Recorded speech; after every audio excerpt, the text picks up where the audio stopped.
আমার হাজব্যান্ড এখানে একটা ফার্ম আছে। এই ফার্মের থেকে ওরা চিকেনগুলো নিয়ে আসে।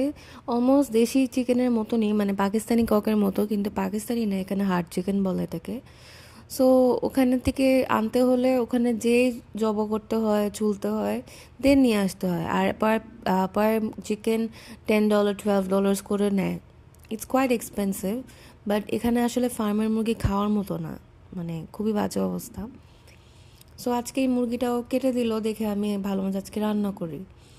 সো বাংলাদেশের স্টাইলে যেভাবে রান্না করতাম ওইভাবেই রান্না করছি, and it was good.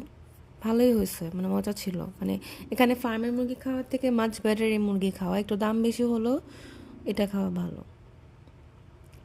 So আমি চিকেনগুলা ভালো মতো ধুয়ে পরিষ্কার করে চড়াই দিচ্ছিলাম।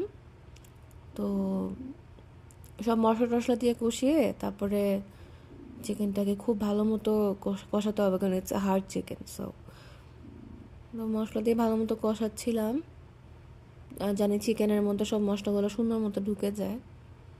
So and it was really nice.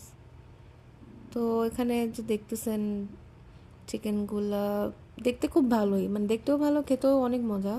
ফার্মের মুরগি আসলে মুখেই দেওয়া যায় না, এমন বাজে একটা স্মেল আসে এখান থেকে, মানে it's impossible to have it.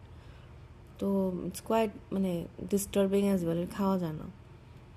তো মাংসটা যখন কষানো হয়ে গেল তখন এরকম রেজাল্টস আসতেছিল, and it was really nice, অনেক ইয়ামি ছিল।